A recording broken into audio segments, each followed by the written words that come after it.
Well, we're just about ready to start. Second Wind digital edition number 75. Oh, you got it on the big TV. My name is Mark.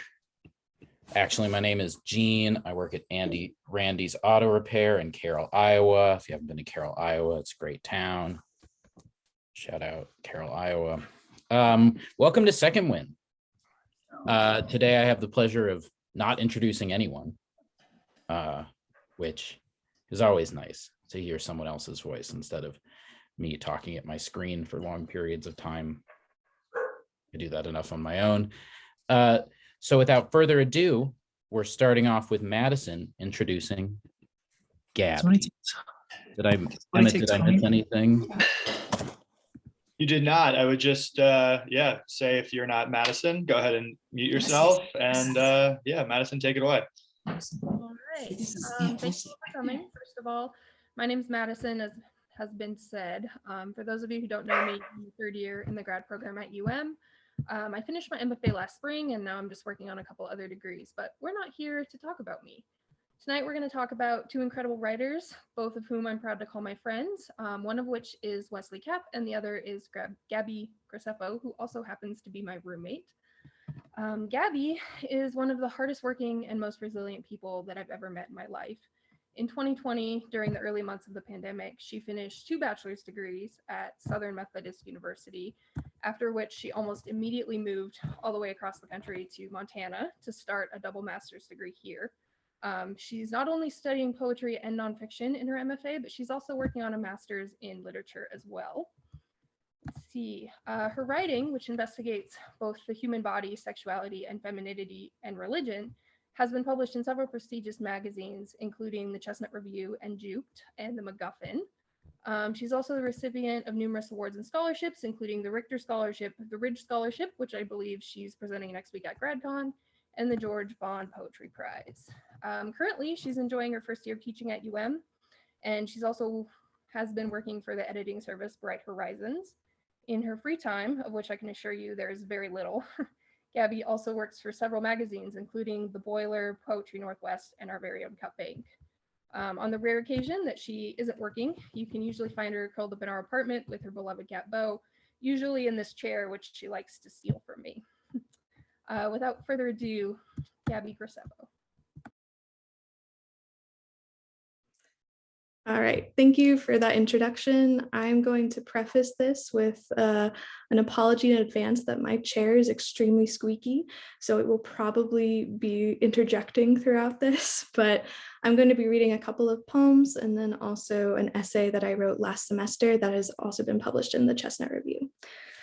All right. Homemade glue trap. Men have told me to watch. Nightsticks revealed in dark movie theaters, deadlifts twice my weight, the hollow moment after mediocre sex, begging me to see the shell they've made. It's all for me, and I should be grateful. I am no voyeur, though all my partners disagree. They want to make a wound of my eye, another orifice to push themselves into, and I let them. It's a feeling like tropimachide dilating the pupil so the optometrist can ask 1 or 2 when everything really looks the same until he removes the lenses, squeezes the skin of my upper arm or thigh, and suggests LASIK so I don't hide my pretty face. All I can see with perfect clarity is his mouth. And I do want to look, I admit, but of my own accord. I can look at bodies for hours, the way a hip sways with breath and sleep, fine hairs lifting to goose flesh when the AC kicks on at 2 a.m., the pheasant in the middle of the road with a tired tread through her wing, even the rat in my aunt's basement stuck on the glue trap, tail flicking like a plump streamer. I could hear tearing, fur pulling from corn-served wood. I couldn't bring my girl body down the stairs to help it. I watched and listened.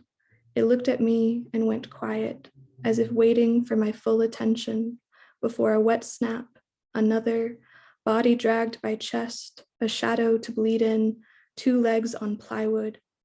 When men ask me to look, I don't tell them just how long I'm willing to wait before they turn inward and bite their own tender meat. The week I get mono. I'm wicking heat and want to be kissed. Here, the swollen node at my neck's stem, and here, each blue vein in my left hand, all the places holding me together, but just barely. I wring out a fever cloth, dirty with my smell, and strip naked in the kitchen to lie on cold tile. Then in fever, I'm walking down the street at midnight to catch the world in my throat, like an egg I can swallow whole, and everything is soft-boiled inside me. I hold it all in sweating glory, my yolk turning jammy somewhere beneath. I'm so full that I can't feel the limits of my body and what's been crushed inside. But I want tenderness too, and can't have it with hazy edges. Love needs firm shapes to hold gently. I wake to a spider crossing my cheek, or the memory of one, and it's almost beautiful, this shiver through me before I crush it. I wish I hadn't, that I'd let it crawl into my mouth to feel the dream stuck there in runny white, because wouldn't that be a marvel, to be held completely and know it'll last as long as you do.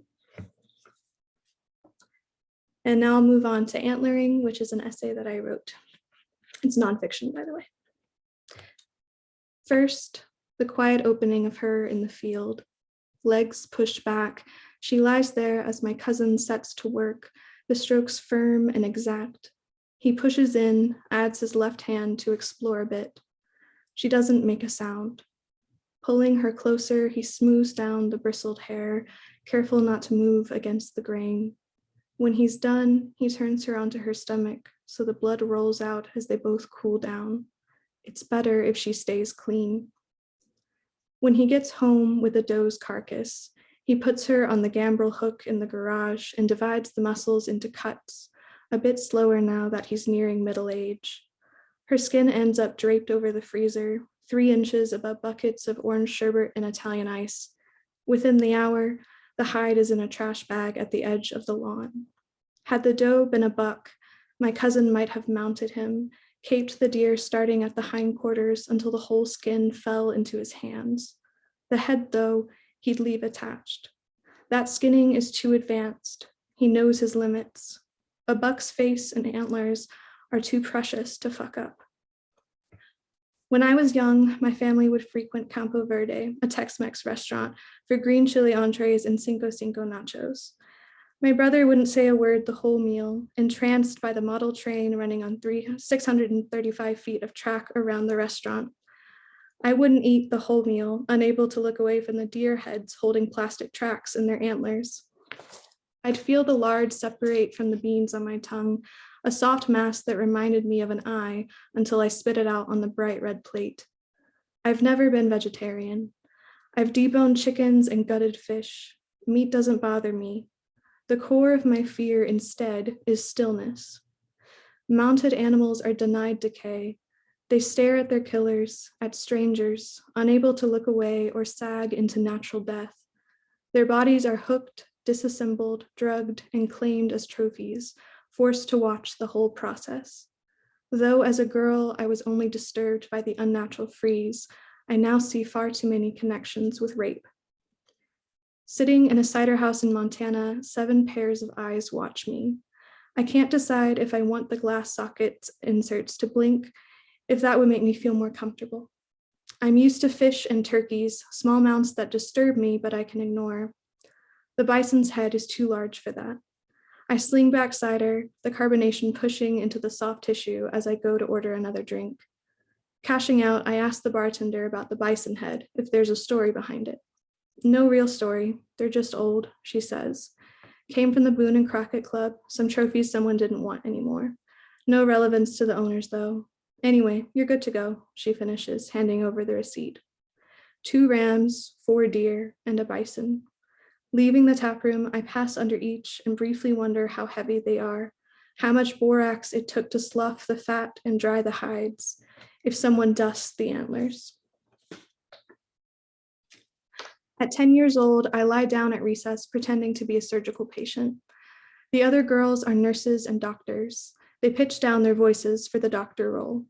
The school's playground is full of tire chips rather than mulch to avoid splinters, and the rubber bits make perfect play scalpels. They leave thin black marks behind. Syringe, one of the girls announces. The shyest of the onlookers hands her a yellow number 2 pencil. She places it in the crook of my elbow, presses it a little too hard for comfort. I take the chance to turn the scene. I begin thrashing, hyperventilating as I stain my white shirt sleeves with rubber. The girls shriek and try to hold me down when I suddenly let my body give out.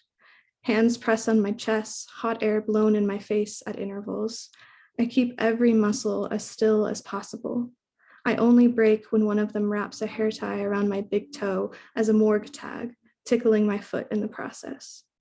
Recess ends and we move to our science class. I smell the formalin before we reach the lab door. Today it's crawfish, a lesson on blood systems.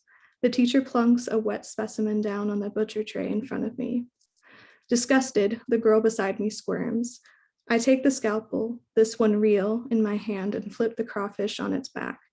It's the same position I'd been in moments before.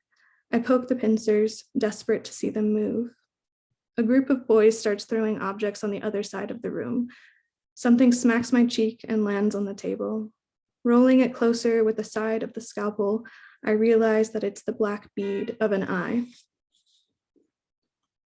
In winter, my family ships perishables by the pound. My father mails wine, my aunt sends gingerbread, and my cousin postmarks venison. I've never been to his house, only heard stories of a game freezer deep enough to hide 3 bodies. After the twins are born, it was overtaken by breast milk storage bags. He has the necessary hunting license, time set aside for trips, the gun safe sealed to keep his 3 children safe. The men of my family compare barrels over the phone, send each other photos of target practice sheets. My father has his latest sheet proudly taped to the inside of the pantry door, and when the venison comes in the mail, he sears it with fennel and swallows it down with a notch of jealousy. Only my cousin owns the kill. This idea of ownership of bodies, their meat and mounted skin, is determined by men like them, white men with enough money to pay for extensive perishable shipping. In the Rio Grande Valley, a small girl clubs a fawn to death because she does not own its body. The game warden is too close, would hear if Prieta or her mother shot the pet. Illegal possession of a deer is $250 or incarceration. Prieta takes the fawn to the shed, struggles to lift a hammer, and swings a blow behind her ear. Once, then again. She remembers finding the fawn, named Venedita, after a hunter shot her mother. She touched Venedita's spotted cape as she bottle fed her. The hide was the most beautiful thing she'd ever seen. She shoves her hands wrist deep in dirt, digs a hole in the shed and pushes the carcass in, too quick to see if the growing hooves still twitch. Dust cakes the girl's skin where tears have fallen. By the time the game warden approaches the shed, Venedita's grave is packed flat. The dogs sniff and paw and then squeal against their leashes as the man jerks them towards the corrals. A few moments pass, and then the game warden loads the dogs into his pickup and drives away. This story is a myth. It is also truth, one of many desperate servicides, this one cataloged in Gloria Anzaldua's Borderlands. Others happen without comment, bodies owned and disowned when convenient. When my cousin hunts, he is careful with the kill. I doubt that he sees part of himself in the deer, only pride in the action he's marked upon it. He does not let his soul touch hers, does not let himself share the moment as Venedita and Prieta do. Venedita never looks away from Prieta as the girl bludgeons her tender ear. When the doe gazes at my cousin, the eyes of her killer do not meet hers. Around midnight, my partner and I go to the woods in search of ice. It's February. The occasional street lamp scrapes a yellow sickle of light across the blades of my skates in the back seat. We drive toward a local park that's been flooded to make a natural rink, a quiet place that's in total darkness at this hour, so he can teach me to skate. But as we cut up the lower rattlesnake, 2 deer launch themselves in front of the car. I scream, my partner rips the steering wheel, crushes tires over road slush to avoid hitting them, screeching to a stop. Panting, I realize one of the bodies is smaller, antlerless. It's close to the car, sprawled with her head up, though we didn't hit either of them. The buck beside her has his antlers thrust forward, a clear threat compared to the doe's absent stare. My abdominal muscles tense, a shifting inside I've known since I was 12. The blood will come soon. I imagine the shape of my uterus, the antlers of the fallopian tubes, the snout at my cervix. It, like the bodies of these deer, is controlled, regulated with birth control my Texan insurance no longer covers. For years, I considered an ablation to relieve menstrual pain, a non-invasive surgery to destroy the uterine lining and stop menses.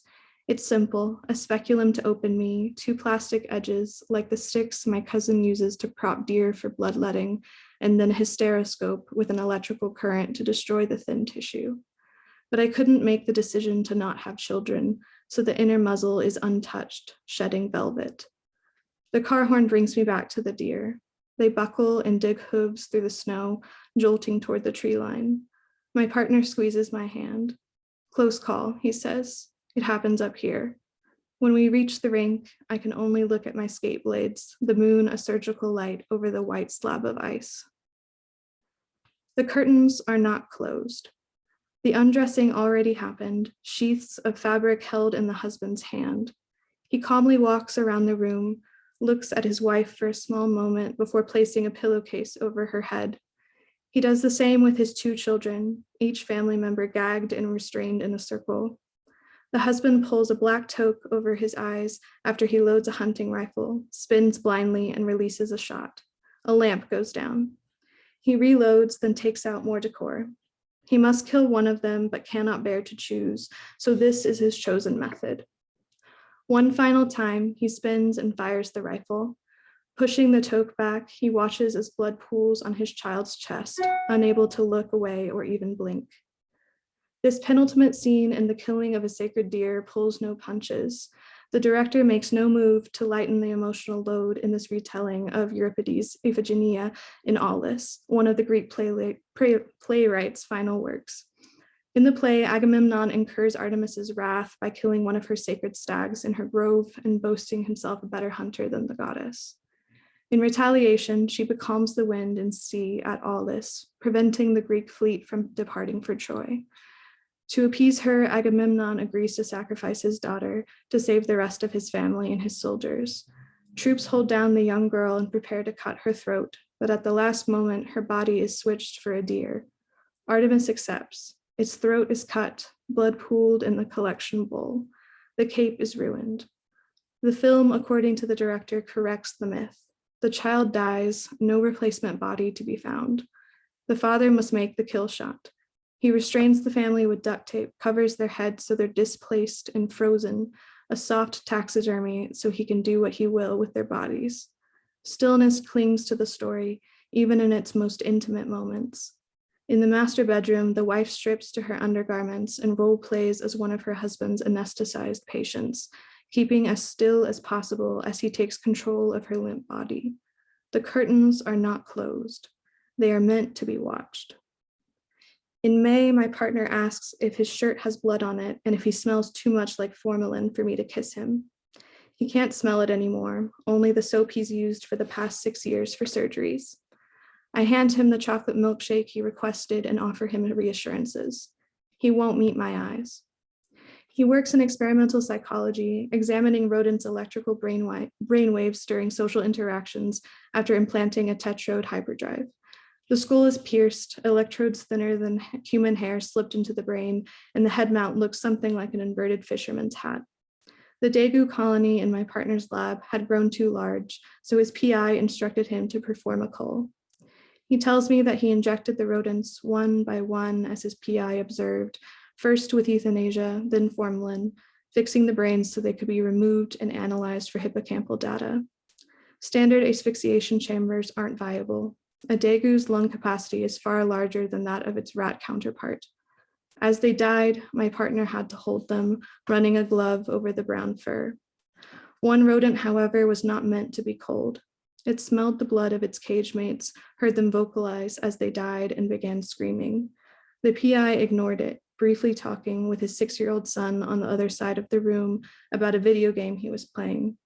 My partner tried to tune it out, to focus on the cuts, lifting the sternum to see the heart pump chemicals he inserted at the groin. But looking down at the rodent, he noticed its eyes were the same color as mine. I cup his cheek, feel the soft bristles of his beard on my hand. Look at me, I tell him, but he resists. I gently nuzzle his shoulder, wrap my arms around his torso. He struggles to hold me, his breath hot on my neck. We had to remove the eyes for research, he whispers. I had to. I nod, hold him tighter, but I feel a familiar lump in my throat. The etymology of autopsy is to see for oneself, to open up something and claim its parts by looking.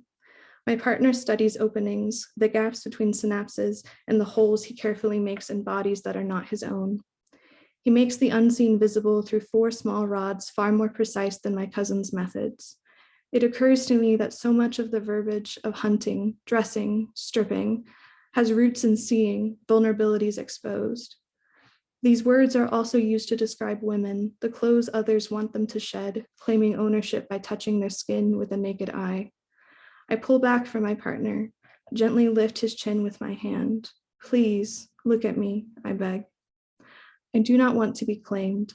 My body was violated by a man before him, tossed aside like unwanted hide. I want my partner to look at me, to share the moment, equals as Prieta and Venedita were, though this moment of death is displaced by at least 1 degree. Ours is the same kind of looking, one that doesn't assert ownership because it relies on mutual consent to see what is normally hidden, a self-opening that allows someone else to slip inside. When he finally looks at me, I slip inside him and he inside me. I have one final poem, which is called Nut Meat or Thoughts During Cervical Biopsy. Belly up in a truck bed, I stared at you beside me, our girl hands stained with black walnut husks, thumbs pushed into nut meat, into soft husk fly maggots squirming in the kernel. We didn't mind.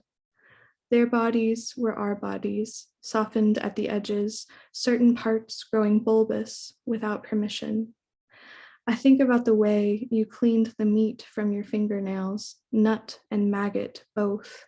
Smooth twists I could only call beautiful at 14. I think about it all the time.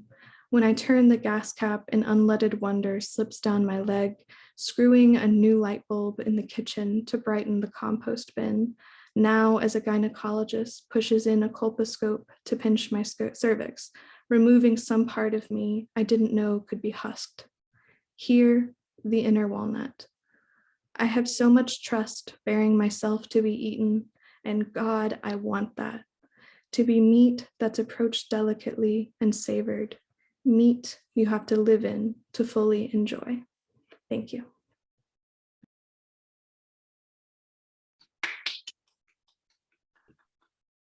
That was fantastic.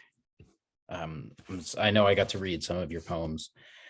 Let me just, sorry, in class, but it's so nice to hear them edited, and I hadn't gotten to see that essay, so that was fantastic. Thank you, Gabi.